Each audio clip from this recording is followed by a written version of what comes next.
Hey, what's up? Welcome. This has been Thinking About. I'm Jackie, and today we're making curtains. Now, I know what you're thinking. This is the third curtain video you have on your channel, Jackie. You only have like 8 videos. Why are you so obsessed with curtains? And look, I hear you. I see you. You know, we're close. I can be honest with you. It's because I didn't have any curtains, and they're the only sewing project I've been doing lately. So I wanted to commit to still filming things, but it's all curtains. But each curtain serves a different purpose and maybe it'll reach you at a different time in your life and you'll be somewhere different and it'll, be the right time for you to see that curtain video. So who knows? So let's get into what you'll need. You'll need your fabric. I chose a linen. Spoiler, it is right behind me already. It's a kind of a burnt orange color. I made a mistake with another curtain I made recently where I bought a fabric that was too light, and I'm going to need to reline that so that it's a bit darker, like it blocks a bit more light. So maybe when you're buying it, hold it up to the fluorescent lighting that we all know and love in fabric shops and kind of get a gauge of how bright it will be. So this time I picked a heavier linen. I actually think this is suiting linen, which means I paid too much money for it. But it's also a darker color, so it also blocks a bit more light because of that. So you're going to need your fabric. You need how much your window is. So my curtain sits at 240 once you take away the skirting around the top of my apartment. And then so it's 240 and it is got a thick border of about 10 centimeters. That brings me to 250, and then I need some excess to make the loops. So I think I got about 3 meters of fabric. I also made sure it was wide enough for my windows. My windows are pretty narrow, so I only needed it to be over 130 centimeters wide, including the edges. So just make those measurements. I think I have a really shitty clip of me doing that, which you'll see in a second. It is crooked. I can't fix that. I only have iMovie. So maybe just tilt your head a bit, okay? It feels like a you problem. But that's that. That's what you're going to need. We're going to get into it now. So enjoy. So as I said, this is a really crappy clip that is very angled. I don't know how to straighten it. But this is me measuring my window and my curtain rods. So it's best, I guess, to put the curtain rods up first so you can get the measurement completely. So I just measured along that top part from the top to the base and along the width. When you're calculating your fabric to cut, as I said, just remember those things of you're going to need about a 10 centimeter hem at the top and you're going to need enough excess to create the loops. So just keep that in mind when you're calculating these things. Once you've done that, you can get your fabric and lay it out on a table and start measuring. Well, that's a lie. I have to do something else first. I need to iron. I don't want to iron. Ironing sucks. Okay, I ironed. I'm so hot right now. This room is west facing. It's the afternoon. Whatever. Let's just keep on keeping on.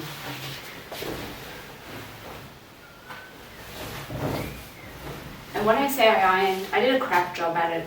Don't at me, bro. So once it's ironed, lay out your fabric and we're going to measure it. Now originally I measured from the bottom to the top and I measured about 260 in length. So once I did that, I realized it would have been quicker to measure from the bottom to the top, just minus 40 centimeters. But anyway, this is how I did it. So I did the measurement. I checked it a couple times to make sure it was the right length. And then I did some markings just straight along that as an attempt to cut it straight. I'm shocking at cutting things straight. So whatever can help me do to cut it straight, I'll do. This always reminds me of trying to draw a margin in school, which I used to get in trouble for not drawing straight. So anyway, that's a little bit about me that you didn't need to know.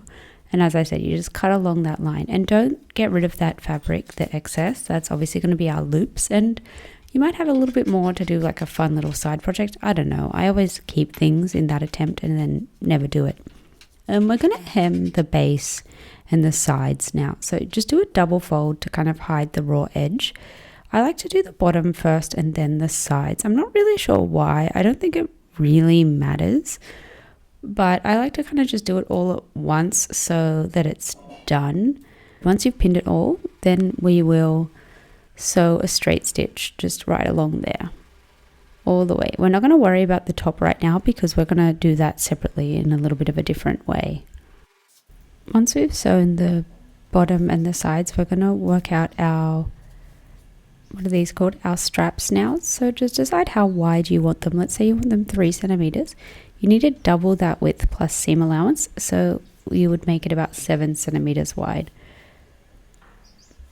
And then just make some markings along, once again trying to make it straight, and then just cut straight along that line. I worked out, because I'm going to need 10 straps, that I'll actually need 2 of these strips.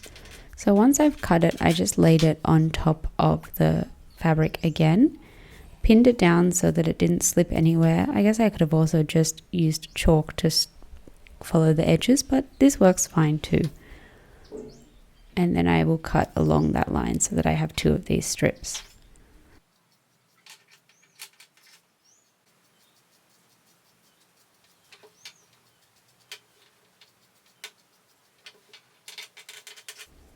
Now we're going to make the strips themselves. There's kind of 2 ways you can go about this. You both start the same way, folding the strip in half. If you want to, you could just sew this inside out like this and then flip it using a paintbrush or a safety pin, which I've done in other videos before. Or you can do what I'm doing here, which is that facing like good sides out. You just fold it, the hems in, just hiding them in the seam we're going to sew along, similar to how you would do a hem. Now originally I thought this way would be quicker, but seeing as I am outrightly refusing to iron again, it was a bit more fiddly. So it's really up to you. One nice feature about this way is you do get a stitch on the outside. So if that's a style choice you like, you can do this one. But if you prefer that seam to be hidden, do the first one I mentioned. So yeah, as I said, you just sew along that edge, making sure to catch the hem the whole way along. So just sew kind of close to the edge that you folded over. Now I forgot to put this in, so we're going to cut to facing Jackie now, and she's going to explain how to do some measuring your length of your things, whatever. Anyway, pop in here because I don't have the clip of me working out how long I need the loops to be. So I worked out that my curtain was about 140 wide and I wanted 10 loops, making them about 14 centimeters apart. I think any more than this would have been too wide, and anything less was either an annoying number to calculate or too narrow, like too close together. So I thought 10 was the perfect number. Now I measured the circumference of my curtain rod and then I added a couple of centimeters. I wanted my curtain to sit very close to the top of the loop. I didn't want them to be really long loops. So I knew that I only needed about 10 centimeters of those loops. So just make that measurement. Give yourself a bit extra, because what I end up doing, as you'll see, is I end up just putting it on around the curtain rod while it's hanging and working out the perfect length there. So give yourself a little bit to play with, but I knew roughly that's how much I needed. And let's get back into the video, right? I mean, the video never ended, so let's get back into the clips with voiceover Jackie. Is it weird that I talk about myself in third person? I thought it was like kind of a fun way to do this, but now I'm really contemplating that. So we're back. So now I'm doing the thicker border. So I know I want my border to be about, well, I'm going to ponder life for a little bit. And then I'm going to measure my border. So my border, I wanted it, I keep saying border, I mean hem.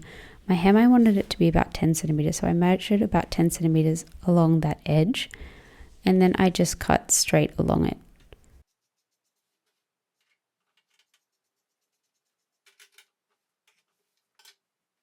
Once I've cut along it, we're going to work out the placement of the loops. So I just measured 14 centimeters and then I just did a marking where that was, but I just measured the width of my fabric. Now it's going to be a little bit thinner than your original width because obviously you made the side hem. So just measure that length and then divide that by 10, and then that's where each of them go. So you'll notice here some of my loops are different lengths. That's because I originally did this differently where I was trying to do ties. It didn't really work out, but it meant that some of them look really long. That's okay, it doesn't matter. I'm just pinning them on to make sure I have enough, and then I'm gonna test it by actually going to the curtain rod and placing them over it. So the way I did this was I just got my pins and I just kind of hooked everything over the rod, the loops over the rod, and then just pinned them. And then I just adjusted them until the base of the curtain was right, just kind of skimming on the floor. Once I'd done a couple and I made sure it looked right, I just marked with either some chalk or with a pin the length of those loops. And that's how I knew exactly how long I wanted them. I clearly lost something there, who knows. And then we're gonna do our sewing. So we're gonna do a series of 3 stitches. The first one, we will stitch along the edge without the new hem on. That is so we can kind of secure the loops a bit more. Then we're gonna place the hem on top of the bad sides facing. We're gonna, on the back of it, place this border. You could put it on the front as a stylistic choice if you wanted to. It doesn't really matter. And we're just going to sandwich everything in. So we're going to fold over the hems so that we don't have any raw hems showing. And we'll sew straight along that top bit a second time, and then we'll sew along that. We'll fold the base so it also doesn't have any raw hem. And we'll sew along that one as well. And then we're done with the sewing, and then you're free to put your curtain up. Just because these stitches will be shown also, though, I should say, make sure you take the time to just make sure they're straight as you're stitching them, or else they'll look a little wonky and your curtain might look a bit daggy. So just keep that in mind. Anyway, that's that. Enjoy this last clip of me sewing.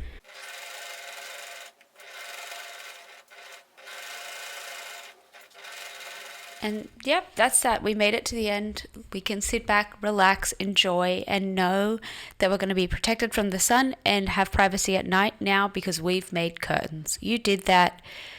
Everyone will be proud of you. When they come into your home, you'll get to say, I made these curtains. So good for you for that. If you liked this video, if you made it all the way to this point, why not consider subscribing? It makes me feel better about myself. And if you liked the video, give it a like. Other than that, TTYL.